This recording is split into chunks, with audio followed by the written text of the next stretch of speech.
নমস্কার দর্শক বন্ধুরা, আজকে আমি আপনাদের সামনে একটি সুগঠিত হাত নিয়ে চলে এসেছি। এই সুগঠিত হাতটি দেখে আপনারা আপনাদের নিজেদের হাতের সাথে মিলাতে থাকুন। আজকের আলোচনার বিষয় হলো এই হাতটিতে আমরা কিভাবে দেখে বুঝব যে আমাদের প্রেম বিবাহ হবে না আমাদের দেখাশোনা করে বিয়ে হবে। খুবই সহজ সরলভাবে এবং ভালোভাবে নির্দিষ্ট নিয়ম শৃঙ্খলা মেনে আমরা আজকে সুগঠিত হাতের মধ্যে প্রেম বিবাহ যোগ দেখে নেব। যারা আমার চ্যানেলে নতুন অবশ্যই আমার চ্যানেলটিকে সাবস্ক্রাইব করে দিন, আর যারা অলরেডি আমার চ্যানেলটিকে সাবস্ক্রাইব করে রেখেছেন তাদেরকে আমার তরফ থেকে অসংখ্য অসংখ্য ধন্যবাদ। যারা আমার আগের ভিডিও দেখেছেন তারা নিশ্চয়ই জানেন যে হাতের কোন স্থানটিকে কি বলে। এই নিয়ে আমি একটি ভিডিও আমার চ্যানেলে আপলোড করেছি, আপনারা দেখে নেবেন। তবুও আপনাদের বোঝার সুবিধার্থে একটু বলে দিই। এই যে বৃদ্ধাঙ্গুলি আঙুলটি আপনারা দেখতে পাচ্ছেন, এটি হচ্ছে আমাদের বৃদ্ধাঙ্গুলি আঙুল বা ফার্স্ট আঙুল। এই ফার্স্ট আঙুলের ঠিক এই স্থানটি হলো আমাদের শুক্রের স্থান বা শুক্রের পর্বত। এই শুক্রের স্থানে যদি জাল চিহ্ন থাকে বা অজস্র রেখা থাকে, ঠিক এই ধরনের, ভালো করে লক্ষ্য করুন, এই যে আমি পেন দিয়ে এঁকে দেখিয়ে দিচ্ছি, যদি এই রকম লম্বা লম্বা রেখা থাকে, তাহলে আপনি বুঝে নেবেন আপনার কিন্তু প্রেম বিবাহ যোগ আছে। আর এই যে তর্জনী আঙুল, এই তর্জনী আঙুলটিকে আপনারা ভালো করে লক্ষ্য করুন। এই তর্জনী আঙুলের ঠিক নিচের এই স্থানটি হলো আমাদের বৃহস্পতির স্থান। আর এই বৃহস্পতির স্থানে যদি একটি ক্রস চিহ্ন থাকে তবে অবশ্যই আপনার প্রেম বিবাহ যোগ কিন্তু বাড়িয়ে দেয়। আর এই আঙুলটি হলো আমাদের মধ্যমা আঙুল। এই মধ্যমা আঙুল পর্যন্ত দেখবেন একটা রেখা এসে থেমে যায়। এই রেখাটিকে আমরা কম বেশি সকলেই জানি, এই রেখাটির নাম হচ্ছে হৃদয় রেখা।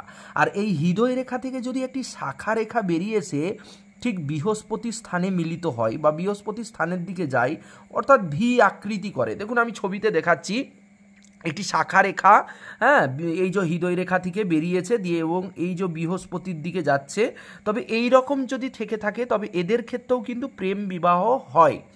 আরেকটা বন্ধুরা জিনিস আপনাদেরকে বুঝিয়ে দিই, এই যে রবি রেখা, এই রবি রেখার কাছে যদি তিল থাকে, রবি রেখাতে যদি তিল থাকে তবে তাদের ক্ষেত্রেও কিন্তু প্রেম বিবাহ হয়ে থাকে। আর এই যে কনিষ্ঠ আঙুল, এই কনিষ্ঠ আঙুলের নিচের ঠিক এই পোর্শনটা হলো আমাদের বুধের স্থান। আর এই জায়গায় আমাদের থাকে বিবাহ রেখা। যদি দুটি সুগঠিত ভালো বিবাহ রেখা দেখতে পান এবং দুটি হাতেই যদি থাকে তাহলে তাদের কিন্তু প্রেম বিবাহ হয়ে থাকে। আরেকটা জিনিস আপনাদেরকে লক্ষ্য রাখতে হবে, সেটা হচ্ছে এই হৃদয় রেখার নিচে দেখবেন একটা রেখা থাকে, এই হাতটিতে দেখুন ভালো করে আপনাদের হাতের সাথে মিলিয়ে, এই রেখাটির নাম হচ্ছে শিরোরেখা।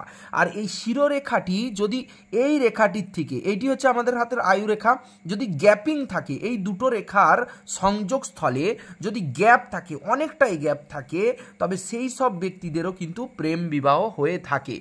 ধরুন আর একটা জিনিস আপনাদেরকে লক্ষ্য করতে হবে, এই যে চন্দ্রের স্থানটা যদি আপনার উঁচু হয় বা ফোলা হয় বা এখানে যদি চতুষ্কোণ থাকে, তবে সেক্ষেত্রেও কিন্তু আপনাদের প্রেম বিবাহ হয়ে থাকে। এই ছিল আজকের একটা প্রেম বিবাহর বিস্তারিত একটা ভিডিও। আর এর বাইরে বাদবাকি যে জিনিসটা থাকে, যেমন এই রেখাগুলি যাদের হাতে দেখা যায় না বা এই চিহ্নগুলি যাদের হাতে দেখা যায় না বা লক্ষ্য করা যায় না, তাদের ক্ষেত্রে কিন্তু ওই দেখাশোনা করেই কিন্তু বিয়ে হয়ে থাকে। এবারে আপনাকে একটা সঠিক রেজাল্ট পেতে বা সঠিকভাবে বিচার করতে আপনার মেনলি যেটা দরকার, মানে আপনি যদি পারফেক্ট একটা পুঙ্খানুপুঙ্খ বিচার চাইছেন যে আপনার প্রেম বিবাহ হবে কি আপনার দেখাশোনা করে বিয়ে হবে, তাহলে অবশ্যই আপনার কিন্তু একটা জন্ম তারিখ এবং জন্ম সময় দিয়ে আপনার ওই যে হরোস্কোপ বা বার্থ চার্ট সেটাকে অ্যানালাইসিস করতে হবে বা আপনার যে হরোস্কোপটা আছে সেটা দেখতে হবে এবং আপনার গোচর ফল এবং আপনার দশা সমস্ত কিছুকে বিচার করতে হবে এবং একজন সঠিক ভালো জ্যোতিষী সেটা বলে দিতে পারেন আপনার প্রেম বিবাহ হবে কি আপনার দেখাশোনা করে বিয়ে হবে। স্ক্রিনে নাম্বার দেওয়া আছে, আপনারা যদি আমার সাথে সরাসরিভাবে আমার কাছে আপনাদের হস্তরেখা এবং কুষ্টি বিচার করাতে চান অবশ্যই কল করবেন, আমি আপনাদেরকে হেল্প করব, সাহায্য করব এবং আপনারা সেখান থেকে একটা উপকার পাবেন। চলুন এই ভিডিওটি প্রত্যেকের কাছে শেয়ার করে দিবেন। এই ধরনের ভিডিও আমার চ্যানেলটিকে আপনারা বেশি বেশি করে পেয়ে যাবেন। আরও নিত্য নতুন ভিডিও আমার চ্যানেলে আমি আপনাদের কাছে এনে দেবো। ততক্ষণ আপনারা দেখতে থাকুন আমার ভিডিও, সঙ্গে থাকুন। আমার চ্যানেলটিকে আবার বলছি সাবস্ক্রাইব করে রাখুন। ভালো থাকুন, নিজেদের খেয়াল রাখুন। রাধে রাধে, জয় শ্রীকৃষ্ণ।